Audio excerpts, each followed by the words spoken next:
사람이 땅 위에 번성하기 시작할 때에 그들에게서 딸들이 나니 하나님의 아들들이 하나님의 딸들의 아름다움을 보고 자기들이 좋아하는 모든 여자를 아내로 삼는지라. 여호와께서 이르시되 나의 영이 영원히 사람과 함께 하지 아니하리니 이는 그들이 육신이 됨이라. 그러나 그들의 날은 120년이 되리라 하시니라. 당시에 땅에는 네피림이 있었고 그 외에도 하나님의 아들들이 사람의 딸들에게로 들어와 자식을 낳았으니 그들은 용사라 고대 명성이 있는 사람들이었더라.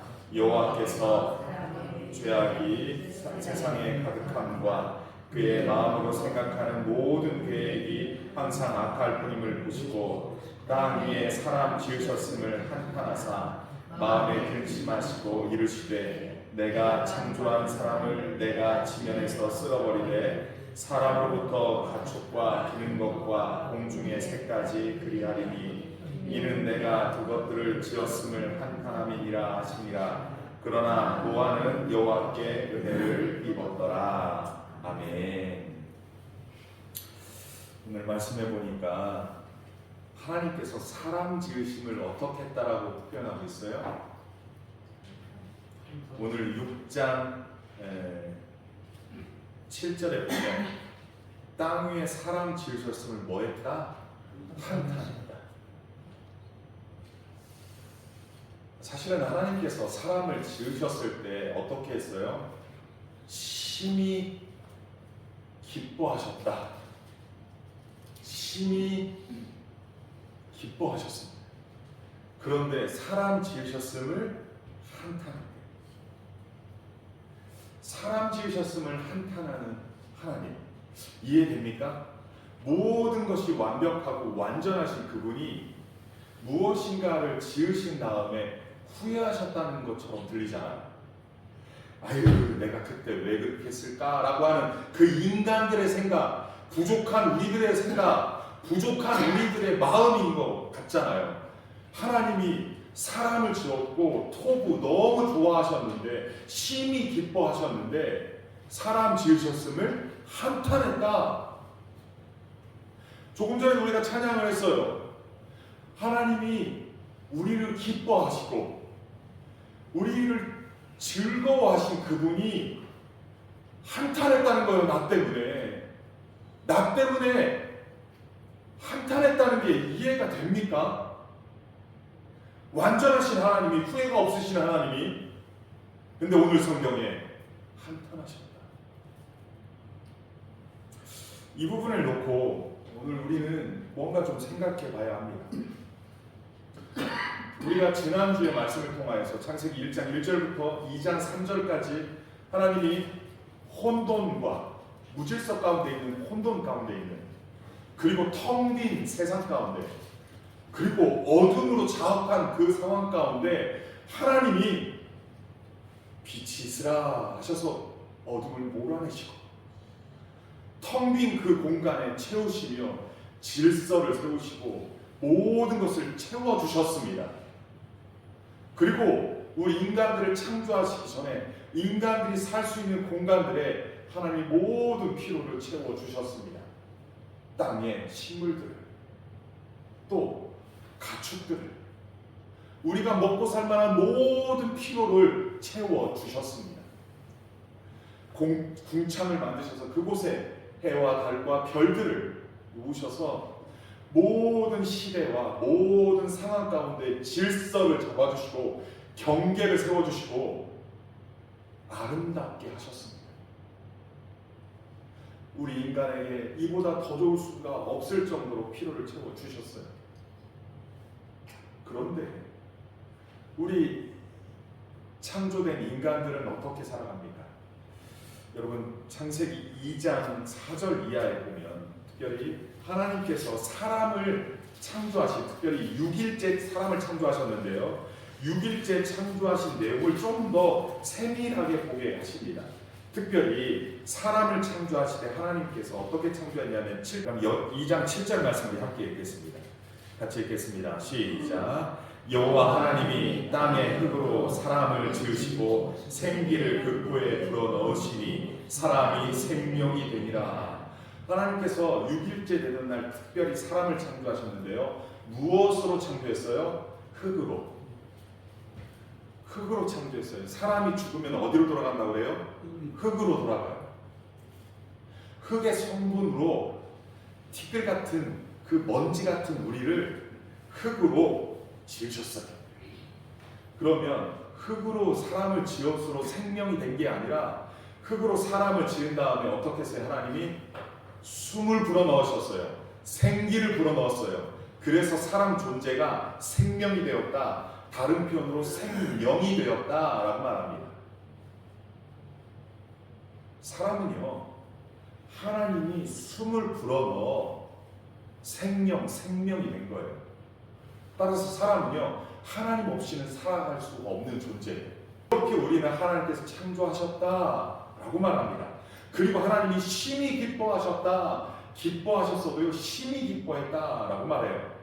그러면서 우리 하나님이 사람에게 처음으로 대화하시고 교제하신 말씀이 창세기 2장 15절에서 17절까지입니다. 15절에서 17절 말씀을 함께 읽겠습니다. 같이 읽겠습니다. 여호와 하나님이 그 사람을 이끌어 에덴 동산에 두어 그것을 경작하며 지키게 하시고 여호와 하나님이 그 사람에게 명하여 이르시되 동산 각종 나무의 열매는 네가 입으로 먹되 선악을 알게 하는 나무의 열매는 먹지 말라. 네가 먹는 날에는 반드시 죽으리라 하시니라. 아멘. 하나님께서 사람을 창조하시고 그 코에 생기를 불어넣어 생명 되게 하시고 그러고 나서 어떻게 하셨어요? 여호와 하나님이 그 사람을 이끌어서 에덴 동산에 두셨어요. 사람을 이끌어서 동산에 두셨다라고 말합니다. 사람을 이끌어서. 오늘의 나의 나됨은 하나님의 은혜라 말이 있어요. 나를 이끌어서 거기에 두신 거예요. 저는 이 말씀 앞에 하나님이 저를 사하린 땅에 있는데 이곳으로 이끌어서 세종 쌍육교회에 이끌어서 오게 하셨구나. 여기는 한 분 한 분들을 조상들이 살던 곳에서 이끌어서 이곳으로 두셨구나. 믿습니까? 아멘. 여러분들은 여러분들이 의지적으로 왔던지 세상을 피해 왔던지 도망해서 이곳에 왔던지 무슨 목적으로 이곳에 왔던지 그건 여러분들의 생각이에요. 여러분이 왔다라는 것은 누가 이끌어서 이곳에 왔다고요? 하나님이 이끄셔서 우리를 만나게 하셨고 이곳에 두었어요. 우리의 의지적으로 왔다. 어쩔 수 없이 왔다. 그건 우리의 생각이죠. 아담을 이끄셔서 에덴의 동산에 두었던 것처럼 하나님께서 우리를 이끄셔서 이곳에 두신 겁니다. 우리의 삶의 각자의 환경에서 살다가 각자의 인생을 살 수도 있어요. 그런데 우리를 굳이 이곳에 이끌으셔서 이곳에 모아둔 이유는 무엇일까요? 아담을 이끌어서 에덴 동산에 둔 목적은 무엇이냐 먼저 봅시다. 여호와 하나님이 그 사람을 이끌어서 에덴 동산에 두어서 첫 번째 그것을 뭐 했다? 경작하게 했다. 이건 히브리어 아바드라고 하는 단어인데요. 아바드란 섬기다 라는 뜻이에요. 이 말씀이 모세 오경에 제사장들과 레위인들에게는 이 단어를 똑같이 아바드라고 썼는데 그때 의미는 예배하다라는, 다시 말하면 경작하다라는 것은 일하다 또는 무엇을 경작하다에 대해서의 수고로움의 섬김의 모습인데, 에덴 동산에 있는 그러한 모든 것들을 경작하는 것, 이러한 부분인데 그것이 제사장들과 레위인들에게는 하나님을 예배하고 하나님을 섬기는 단어로 썼다는 거예요. 오늘날 우리는 이곳에 모여서 뭐 한다? 하나님을 예배하라, 하나님을 섬겨라, 교회를 섬겨라, 이런 의미로도 볼 수 있다라는 것이죠. 두 번째로는 경작하며 또 뭐 하라고요? 지키게 하셨다. 돌보게 하셨다라는 부분입니다. 에덴 동산의 그 범위를 돌봐라라고 얘기하는 거예요. 어떻게 보면 동산 지기와 같죠. 이 천평되는 이 땅을 돌봐라 이런 부분일 수도 있고요. 그런데 이것이 제사장들과 레위인들에게는 어떻게 쓰여졌냐면 순종해라 라는 의미로 쓰여졌답니다. 따라서 그러한 모습으로 살도록 그렇게 얘기했어요. 또 한 가지 의미는 지키며 거룩함을 지켜라 라는 의미입니다. 무엇을 하라? 거룩함을 지켜라. 하나님 앞에서의 거룩함을 보존하라 라는 의미로 제사장들과 레위인들에게 의미를 전달했다는 겁니다. 따라서 아담은 에덴에서 살면서 안식을 누리며 그것을 돌보고 그것을 섬기며 또 거룩함을 유지하고 지키는 일을 위임받았다라는 겁니다. 오늘날 우리에게 이것을 적용한다면 우리는 각자의 삶을 살아가는 공간에서 시간에서 이곳으로 만날 때를 적합적으로 만나서 세종 쌍육교에 만나겠습니다. 생각해 보십시오. 제가 여기 있는 한 분 한 분들을 어떻게 만날 수 있을까요?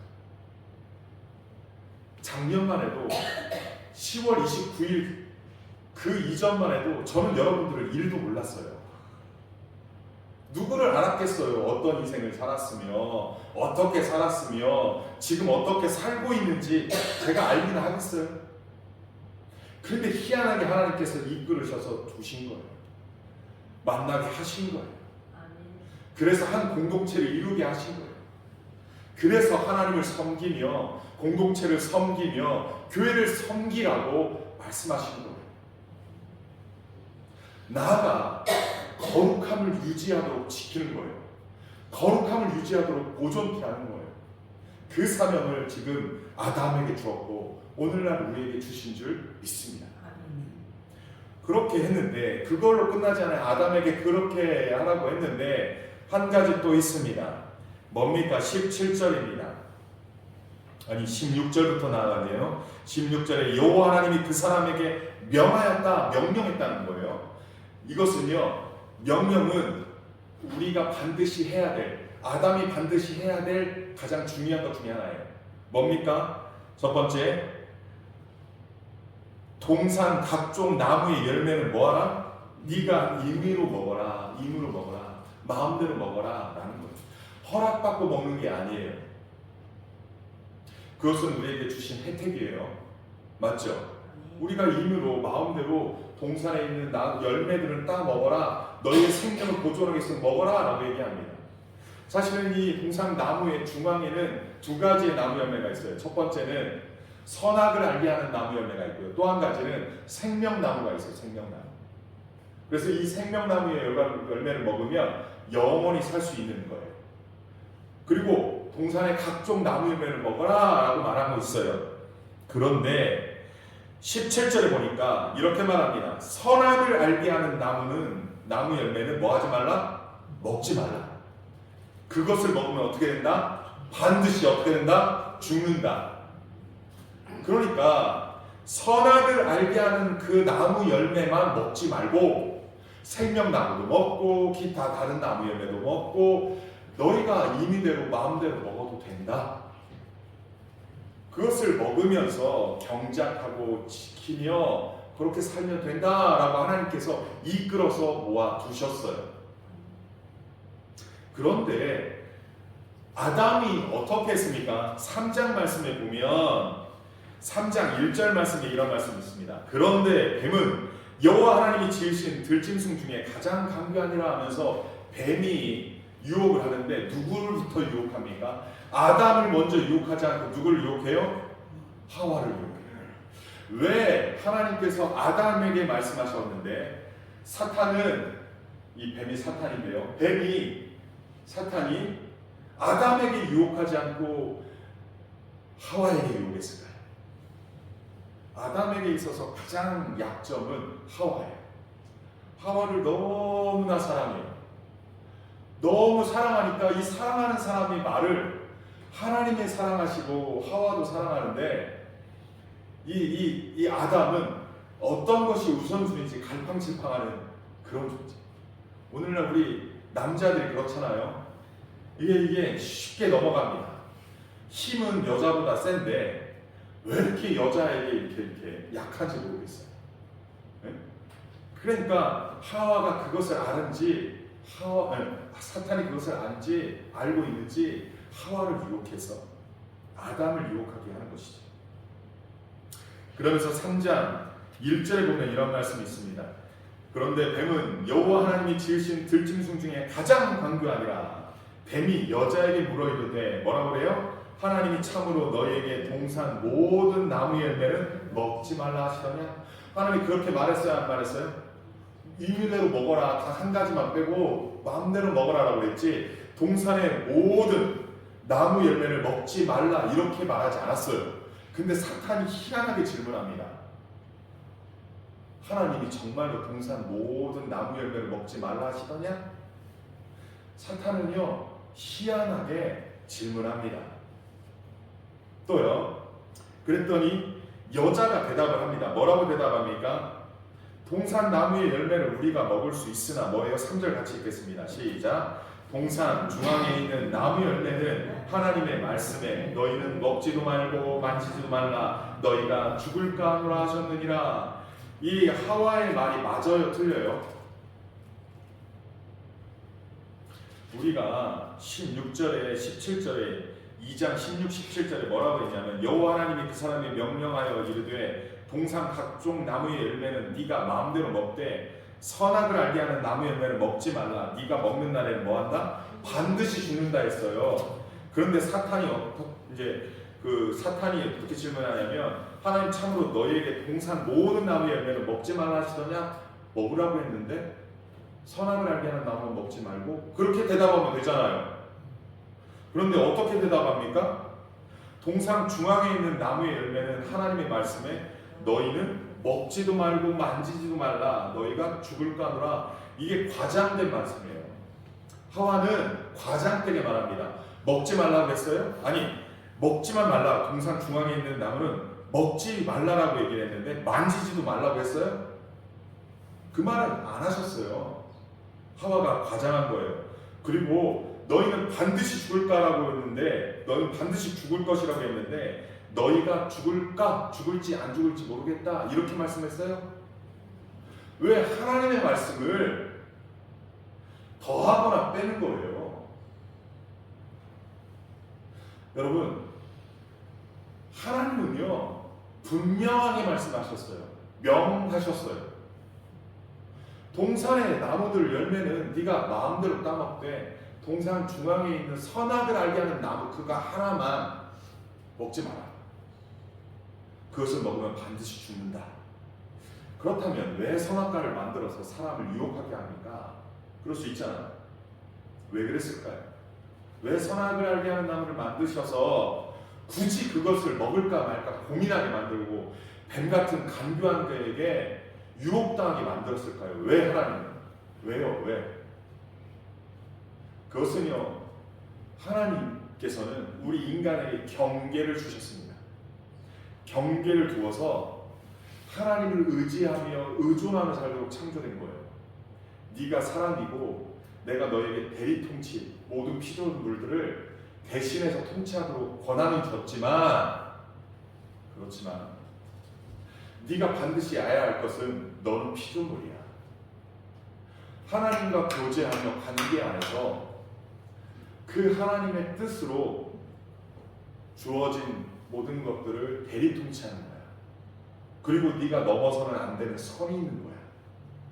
하나님을 예배하고 하나님을 섬기는 그 역할을 의존하며 살도록 창조된 거라는 것을 잊어서는 안 돼 하면서 하나님과 교제하되 넘지 말아야 될 선을 경계를 두신 거예요.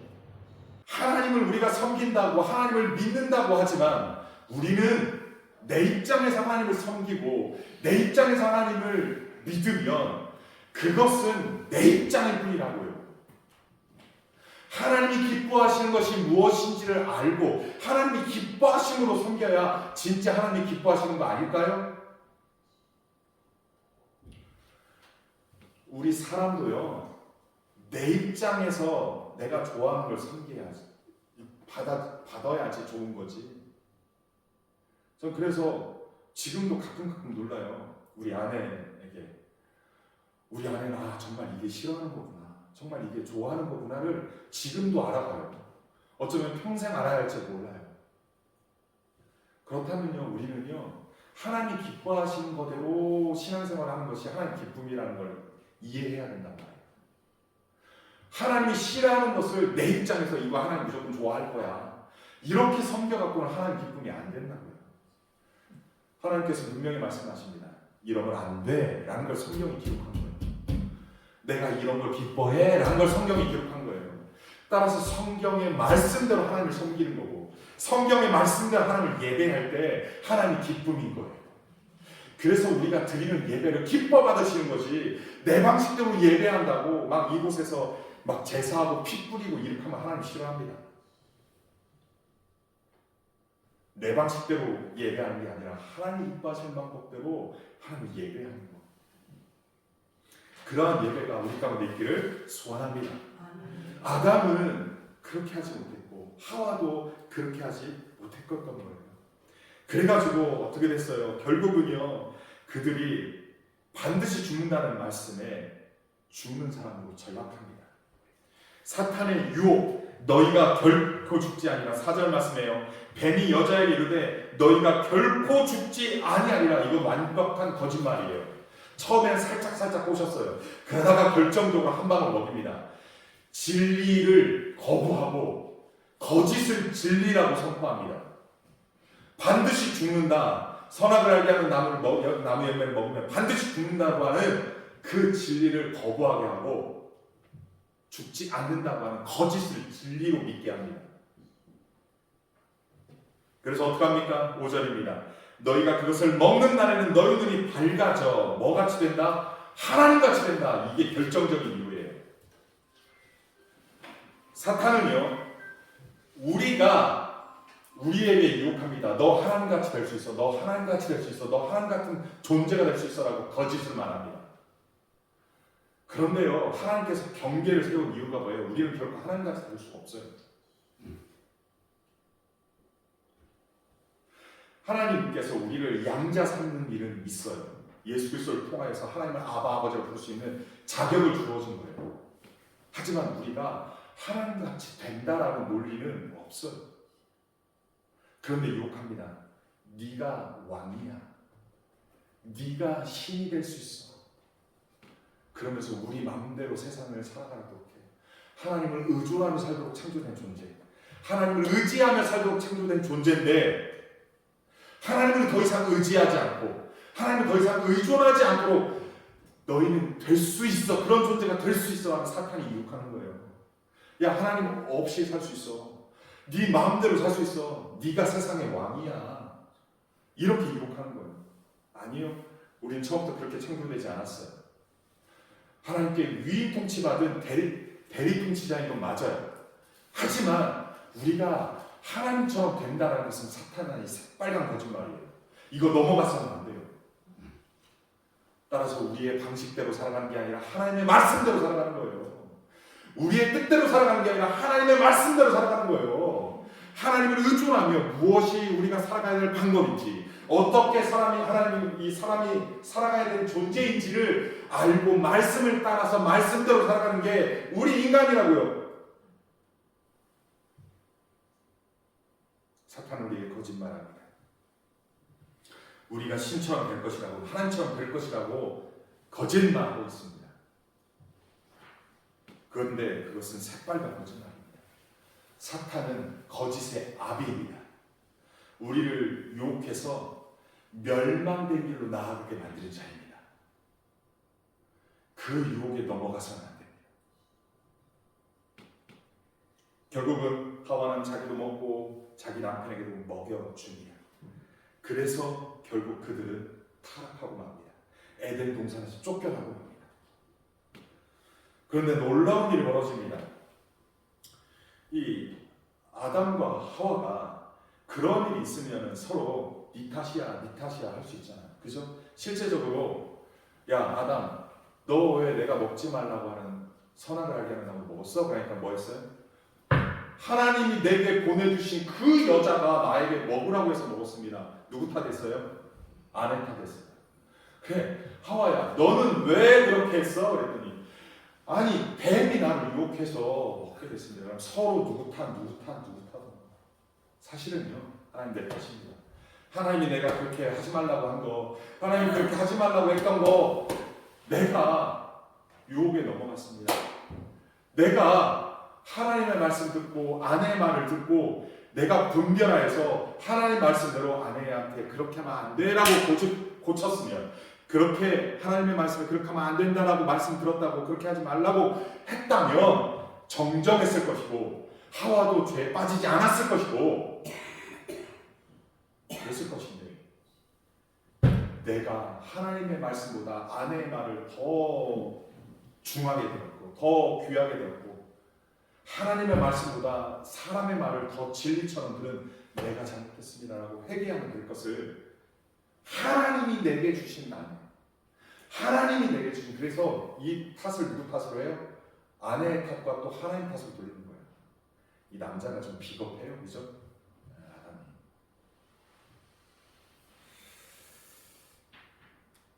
그래서 이들에게 심판이 주어지죠.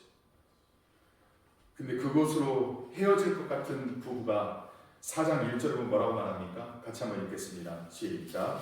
아담이 그의 아내 하와와 동침하매 하와가 임신하여 가인을 낳고 이르되 내가 여호와로 말미암아 득남하였다 아니라. 하와가요, 아담이 하와와 동침했대요. 저는 이 부분이 참 위대한 사건입니다. 이 부부가 토라져가지고 영영이 동침하지 않았으면 인류는 생겨나지 않았을 거예요. 어찌하든지 부부로 맺어졌다면 미움도 있다 할지라도 끝까지 서로 사랑하며 아껴주며 그렇게 나아가야 합니다. 아멘입니까? 네, 미워 죽겠어요, 그죠? 그럴 수 있어요.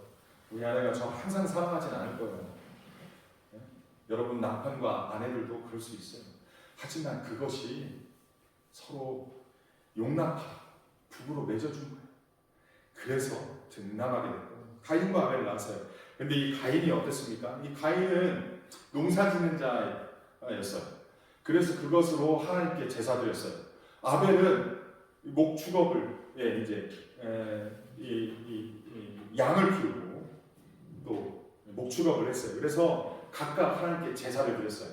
가인은 그 땅의 소산물로 제사했고 아벨은 그 양 첫 새끼와 그 기름을 하나님께 예배했어요. 그런데 하나님께서 어떻게 하셨어요? 가인과 그 제물은 받지 않으시고 아벨과 그가 바친 제물을 받으셨다고 해요. 여기서요, 예배와 제물은 바치는 것은 제물만 드리는 게 아니라 하나님이 무엇까지 받으신다고요? 그 제물 드리는 사람을까지 받는 거예요. 따라서 그 사람의 삶과 그 사람이 드린 예물을 받는 것이지 예물만 받는 게 아니에요. 우리 하나님이 부자이셔요. 우리 하나님이 복의 근원이세요.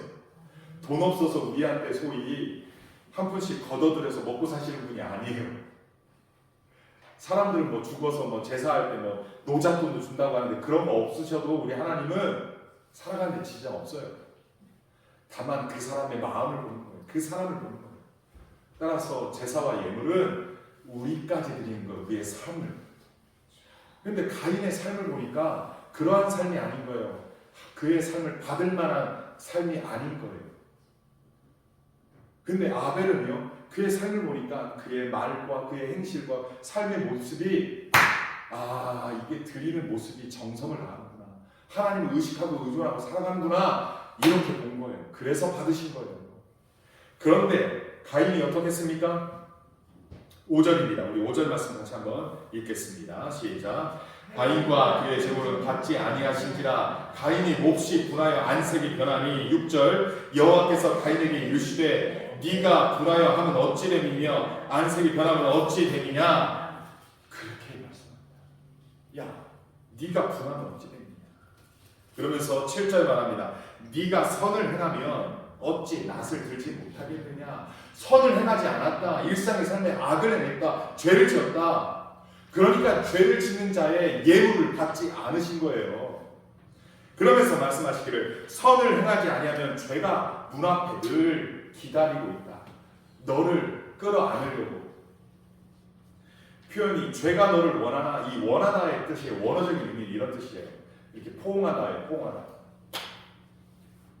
아내가 남편을 확 포옹하고 남편이 아내를 확 포옹하듯이 꼼짝마 하듯이 이렇게 포옹하는 거예요. 죄가 우리를 늘 그렇게 포옹하기 원해요.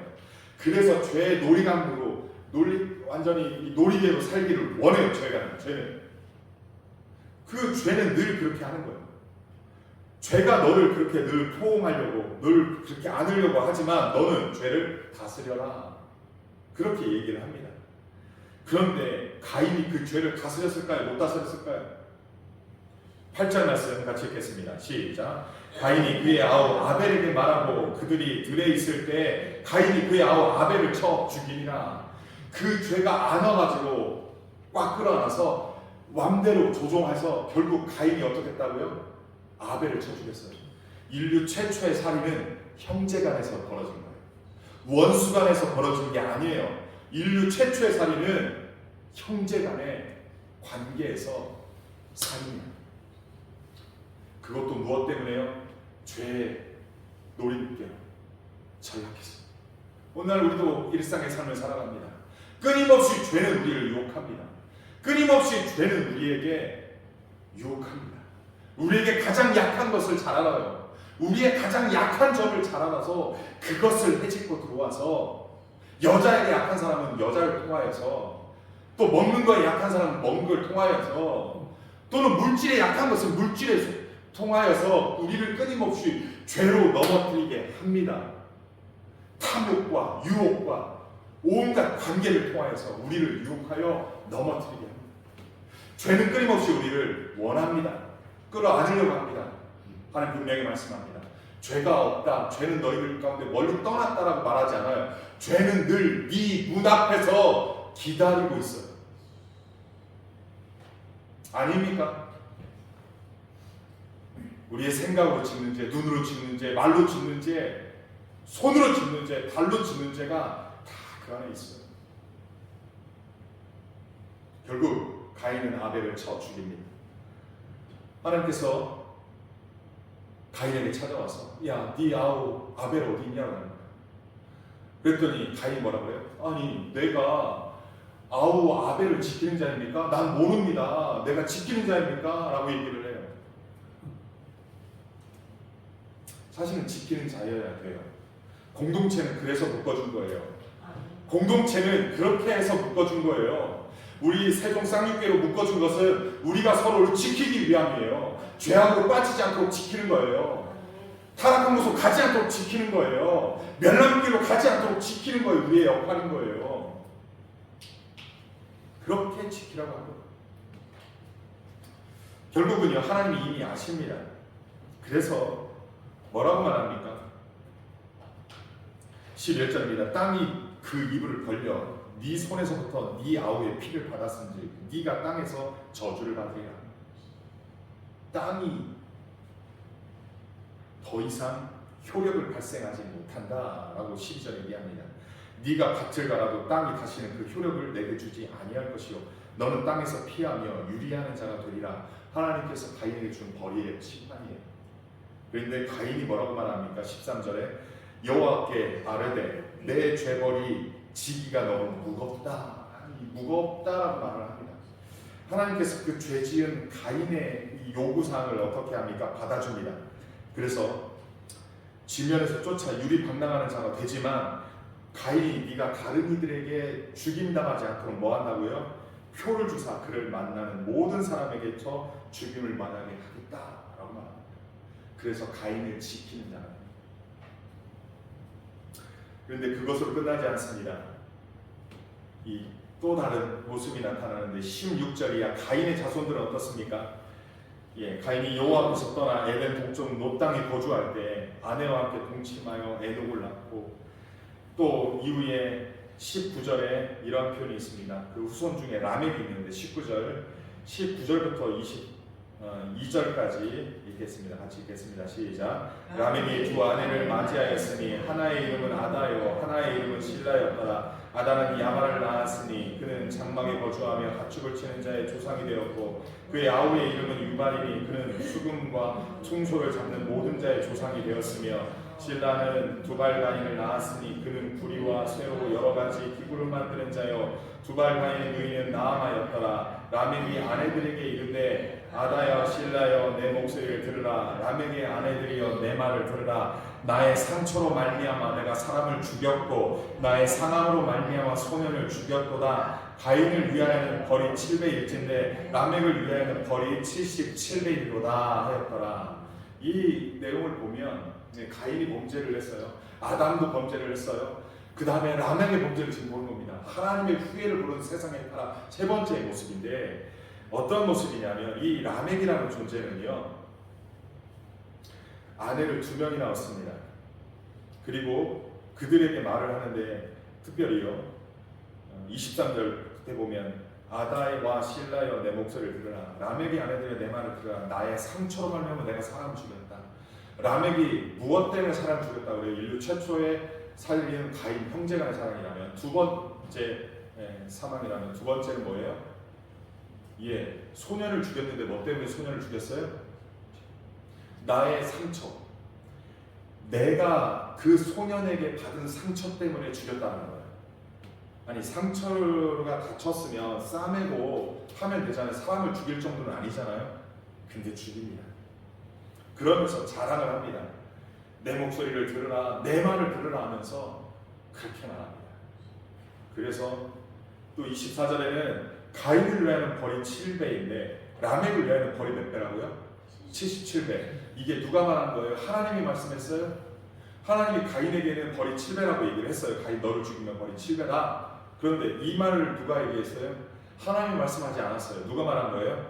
라멕. 자기를 지키기 위해서 그런 말을 소문을 퍼뜨린 거예요. 사실 하나님은 그렇게 말하지 않았습니다. 하나님의 후회를 부른 세상의 타락이 이렇게 됩니다. 죽이고요, 빼앗고요. 그런데 이들의 놀라움이 있어요. 가인의 우선을 보니까요. 19절에 20절 보면 야발을 낳았으니 그는 장막에 거주하며 가축 치는 자의 조상이 되었고 그의 아우의 이름은 유발이니 수금과 퉁소를 잡은 자의 조상이 되었고 두발가인 어떤 존재가 됐어요? 구리와 쇠로 여러 가지 기구를 만드는 자였고 나아만은 어떤 자? 막 이런 식으로 세상의 문명을 창출하고 대단하게 성공하는 자들로 가인의 가문들은 났습니다. 하지만 4장 25절부터는 이런 표현이 있어요. 이 4장 25절부터 26절까지 타락은 그렇게 됐지만 세상은 타락됐지만 하나님께서 아담 이후에 아벨 이후에 어떻게 하셨는지 25, 26절 같이 한번 읽겠습니다. 시작. 아담이 다시 자기 아내와 동침하매 그가 아들을 낳아 그의 이름을 셋이라 하였으니 이는 하나님이 내게 가인이 죽은 인 아벨 대신에 다른 씨를 주셨다미며 셋도 아들을 낳고 그의 이름을 에노스라 하였으며 그때 사람들이 비로소 여호와의 이름을 불렀다. 가인의 후손들은요 하나님을 부르거나 그렇게 하지 않았어요. 하나님을 떠나 살았어요. 그리고 문명을 창출했고요 위대 업적으로 세상에 잘 나가는 사람들이 됐어요. 그런데요 아담의 후손들은요 아벨이 죽고 나서 셋을 줍니다. 가인이 떠나는 상황에서 이 셋이라는 아들을 주었고 다른 씨를 주셨고 또 에노스를 낳았고 그렇게 낳은 거예요. 그래서 아담의 계보가 이어졌습니다. 하나님은 하나님을 떠난 가인의 후손들과 또 하나님을 예배하며 찾는 셋의 후손들로 나뉘게 하십니다. 그래서 하나님을 예배한 거죠. 그 후손 중에는 에녹도 있고요. 에녹은 어떻게 했습니까? 300년 동안 살면서 하나님과 교제해야 했고 그가 죽음을 보지 아니하고 하늘로 올려갔다라고 말하고 있습니다. 그렇게 나아갔죠. 또 28절, 5장 28절, 29절 한번 보겠습니다. 5장 28절, 29절 같이 읽겠습니다. 시작. 라멕은 180세에 아들을 낳았고 이름을 노아라 하여 이르되 여호와께서 땅을 저주하심으로 수고롭게 일하는 우리를 이 아들이 아니하리라 하였더라. 하나님께서 아담의 후손 중에 하나님을 찾고 하나님을 예배하는 후손 중에 10대 손인 노아를 낳게 합니다. 그리고 그 노아를 통하여서 아니 위로하시겠다라고 말씀합니다. 그러면서 우리가 읽었던 본문 그러한 상황 가운데 됐을 때에 세상은 셋의 후손과 가인의 후손으로 하나님을 찾는 후손과 하나님을 예배하는 후손 그리고 하나님을 찾지 않고 하나님을 떠나서 살아가는 존재 그런 존재로 나뉘게 됐는데요. 그때 6장 1절부터 4절까지 이런 사람들이 있습니다. 같이 한번 6장 1절부터 4절까지 있는데 첫 번째 6장 1절에서 3절까지만 읽겠습니다. 시작. 사람이 땅 위에 번성하기 시작할 때 그들에게서 딸들이 나니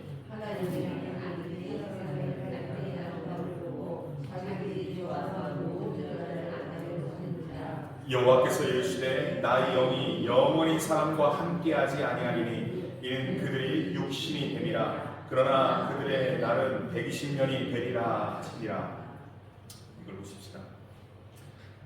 사람의 죄악으로 말미암아 하나님의 후회를 부른 거예요. 세상의 타락으로 하나님의 후회를 부른 거예요. 아담의 타락과 또 가인의 타락과 또 라멕의 타락과 또 결정적으로 6장 1절에서 3절의 부분에 인간들의 타락을 보고 하나님의 후회를 불렀다라고 말하는 거예요. 여기서 보면요, 하나님의 아들들이 사람의 딸들의 아름다움을 보고 자기들이 좋아하는 모든 여자를 아는 삼았다는데 하나님의 아들들이라는 것은 권세 있는 자들, 명성 있는 자들, 힘 있는 자들이에요. 고대에요, 이집트의 바로 왕을 신의 아들, 하나님의 아들 이라고 얘기해요. 신의 아들이라고 얘기해요. 로마 황제를 뭐라고 얘기해요? 신의 아들이라고 얘기해요. 그래서 과거에 하나님의 아들들이라고 말하는 건 힘 있는 자, 권력 있는 자, 명성 있는 자, 그래서 함부로 그 힘을 휘두르는 자를 하나님의 아들들이라는 표현을 썼어요. 따라서 신화적인 표현이 아니라 힘 있는 자들, 권력을 마음대로 휘젓는 자들, 오늘날에도 이 대한민국 가운데 하나님의 아들과 같이 마음대로 하는 자들이 있어요, 없어요? 있단 말이에요. 권력을 마음대로 휘두르는 이런 부분이랑 똑같은 거예요. 그런 자들이 자기들이 좋아하는 모든 사람의 딸들을 그냥 막 취하는 거예요. 그래서 자식을 낳았는데 그들이 이제 막 번성해서 막 힘으로 이것을 표현을 약육강식이라고 얘기해요. 그랬을 때 여호와께서 이르시되 뭐라고 말해요? 3절에 나의 영이 영원히 뭐한다? 사람과 함께 하지 아니하리라. 하나님의 영이 태초에 흙으로 사람을 지어서 그 코에 생기를 넣어 생명되게 하셨어요. 그래서 영적 존재가 돼서 하나님과 교제하도록 됐는데 하나님의 영이 함께하지 않겠다. 더 이상. 뭐 때문에요? 죄악 때문에. 뭐 때문에요? 사람이 죄악을 짓기 때문에. 하나님을 떠나서 죄악 가운데 거하기 때문에 사람과 함께하지 않겠다라고 말합니다. 그래서 결과가 어떻게 됐어요? 그들이 뭐가 된다? 육신이 된다. 자, 여기 보세요. 그들이 육신이 된다라고 하는 이 육신의 단어는 히브리어 바사르예요. 바사르. 이 바사르는요, 정육점에 가면 고기들이 걸려 있죠. 돼지를 내장을 갈라서 시체를 그거를 걸어놓고 소를 내장을 갈라서 쫙 갈라서 걸어놓는 그것을 뭐라고 하냐면 바사르, 고기 덩어리라고 말해요. 영이 사라져버리고 영이 나아가버린 고기 덩어리, 그것을 바사르라고 하는 거죠. 하나님이 흙으로 사람을 지어줬을 때, 그리고 그 코에 생기를 불어넣었을 때는 하나님이 보시기에 좋은 생명이 됐는데, 하나님과 교제하며 살도록 창조된 존재인데, 그 죄악으로 말미암아 하나님이 더 이상 그들과 함께할 수 없는 고기 덩어리가 된 거예요. 오늘날 우리에게도 아담같이, 또는 가인같이, 또는 라멕같이, 또는 힘으로 약육강식으로 살아가는 그런 존재, 하나님을 떠나서 하나님 더 이상 관계하지 않고 살아간다면 우리를 또한 하나님이 우리 가운데 거할 수 없는 죄로 가득한 존재가 된다면 우리도 고깃덩어리, 바사르, 육신이 된다는 거예요. 하나님이 더 이상 우리와 함께 할 수 없다는 거예요. 그래서 어떤 존재가 됩니까? 육신이 됩니다. 바사가 됩니다. 그러면서 하나님께서 심판을 선언합니다. 그러면서 그들에게 즉시 심판을 내리지 아니하고 120년의 유예 기간을 줍니다. 120년. 그러면서 노아에게 방주를 만들게 하는 거예요. 그리고 하나님의 생명이 보존될 수 있도록 노아로부터 새롭게 새 창조를 시작합니다. 그래서 노아와 그 안에 노아의 세 아들 셈과 함과 야벳과 그 아내들을 통하여서 인류를 홍수로 쓸어버리고 새 창조합니다. 5절 말씀부터 8절 말씀을 같이 읽겠습니다. 시작. 여호와께서 사람의 죄악이 세상에 가득함과 그의 마음으로 생각하는 모든 계획이 항상 악함뿐임을 보시고 땅 위에 사람 지으셨음을 한탄하사 마음에 근심하시고 이르시되 내가 창조한 사람을 내가 지면에서 쓸어버리되 사람으로부터 가축과 기른 것과 공중의 새까지 그리하리니 이는 내가 그것들을 지었음을 한탄합니다. 그러는데 그렇게 한탄하여 모든 피조를 다시금 새롭게 새 창조하기 위해서 심판하시고 나서 8절 같이 읽겠습니다. 시작. 그러나 노아는 하나님께 은혜를 입었다. 저는요 여기 모인 자들이 하나님께 은혜를 입은 자들이라고 믿습니다. 아멘입니까? 세상은 타락하여 세상은 죄로 말미암아 더 이상 하나님과 관계하지 않고 살아가는 그 시절에 그때 있다 할지라도 그래도 하나님께서 우리에게 은혜를 입혀주셔서 멸망의 길로 타락의 길로 나아가지 않도록 붙잡고 계신 겁니다. 물론 우리들의 한 주간의 삶을 돌아보면 여전히 하나님과 늘 함께하지 않고 하나님 의존하지 않고 의지하지 않고 내가 왕인 양 내가 하나님인 양 마음대로 살아갔던 적도 있어요. 그렇지만 그래도 하나님이 우리를 붙잡고 계십니다. 그렇지만 하나님 우리를 구원해 주시려고 이곳으로 모아주신 줄 믿습니다. 우리를 노아의 방주 삼아서 우리를 구원해 가실 줄 믿습니다. 하나님은 우리에게 은혜를 먼저 베푸신 거예요. 우리가 의인이라고 해서 의인이라고 말하지 않아요. 우리에게 먼저 은혜를 주시고 의인이라 칭하시고 구원받는 길로 안내하십니다. 여러분 노아의 방주로 말미암아 구원받은 사람들이 있어요. 맞죠? 그리고 인류가 고전돼서 여기까지 왔어요. 우리를 하나님께서 노아의 방주로 우리 교회를 노아의 방주로 삼으시고 구원할 자들을 불러 모으시기를 원하십니다. 우리가 그 일에 동참하기 원합니다. 다음 거 한번 볼까요? 오늘날 우리는 하나님께 은혜를 입었습니다. 노아의 방주의 사명은 그 시대의 생명을 보존하기 위해서 암수 한 쌍씩 그 중에 정결한 자들을 모으고 부정한 것들은 조금 모으고 해서 그렇게 모아서 노아의 방주가 3층으로 쌓게 합니다. 그래서 모든 동물들을 그 안에 들어오게 합니다. 그래서 생명이 보존되기 위해서 새로운 새 창조를 열어가시기 위해서 하나님께서 노아를 택하시고 노아에게 은혜를 주신 겁니다. 그렇다면 우리를 이 세종 쌍육교에 모아주시고 은혜를 주신 이유가 뭘까요? 우리를 통하여 우리의 가정이, 우리를 통하여 우리의 교회가, 우리를 통하여 이 지역이 보존되기를 원하십니다. 구원받기를 원하십니다. 우리에게 먼저 은혜를 베푸신 하나님, 진노 중에 은혜를 베푸신 하나님의 은혜를 잊지 마시고 더 이상 후회하시는, 한탄하시는 인생으로 나아가지 맙시다. 하나님 없는 자처럼 하나님을 떠나서 살아가는 모습을 이제는 버립시다.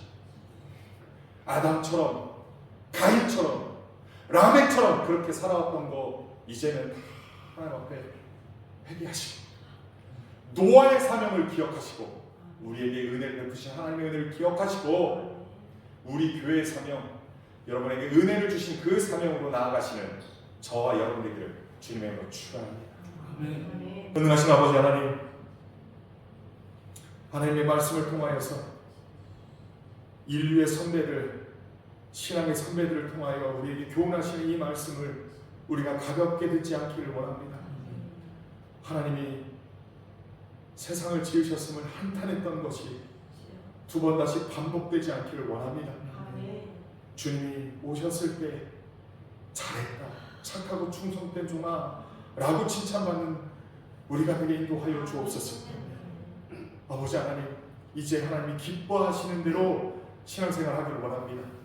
내 방식대로, 그냥 내 뜻대로 하나님 대충 믿으면 되지라고 하는 이러한 삶 내려놓고 말씀대로 믿고 말씀대로 신앙생활하며 말씀대로 교회를 섬기고 말씀대로 가정을 세우며 말씀대로 주님께 영광 돌리는 우리가 될 수 있도록 역사하여 주옵소서.